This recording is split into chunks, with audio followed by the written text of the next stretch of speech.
اچھے لوگوں کی مثال اس موم بتی کی مانند ہے جو خود تکلیف اٹھا کر دوسروں کو روشنی مہیا کرتی ہے۔ تیرے اپنے تجھ سے دور ہو جائے، کسی کو اتنا پاس نہ کر، پھر بھی کبھی آپ پر غور نہ کرو، یار مجھے اتنا نظر انداز نہ کر۔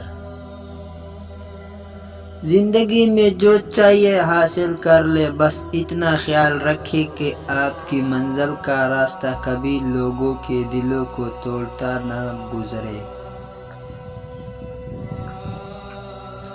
دعا کا کوئی رنگ نہیں ہوتا، مگر یہ آپ کی زندگی کو رنگین کر سکتی ہے۔ جب تک ڈرتے ہوئے رہو گے، تمہاری زندگی کے فیصلے اوروں کے ہاتھ میں ہوگا۔ سچ کہنے کا شوق ہے تو تنہا چلنے کا حوصلہ بھی رکھو۔ سیانے کہتے تھے، فصل رنگ بدلے تو کاٹ دو، اور لوگ رنگ بدلے تو چھوڑ دو۔ جب گھریلو فیصلے کرنے کے لیے باہر کے بندے کی ضرورت پڑ جائے تو سمجھ لے کہ آپ کا خاندان تباہ ہو چکا ہے۔ پریشان ہونے والوں کو کبھی نہ کبھی سکون مل ہی جاتا ہے، لیکن پریشان کرنے والے ہمیشہ سکون کی تلاش میں ہی رہتے ہیں۔ خوبصورتی تو ختم اور تبدیل ہو جاتی ہے، لیکن سیرت نہ تو ختم ہوتی ہے نہ تبدیل۔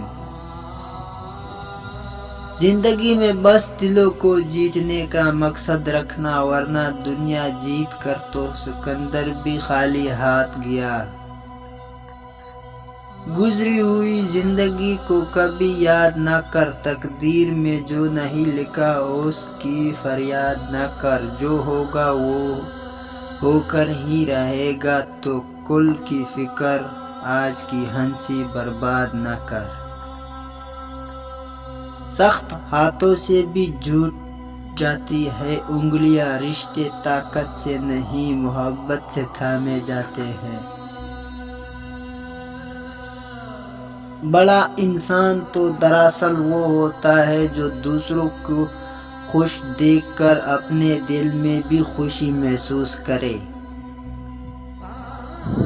منافق کفر کا وہ دوغلا پن ہے جس میں انسان سوچتا تو دوسرے کا برا ہے، مگر حقیقت میں وہ اپنے ساتھ برا کر رہا ہوتا ہے۔ دکھ و تکلیف کی کشمکش سے نکلنے کا ایک واحد طریقہ معاف کر دینا ہے۔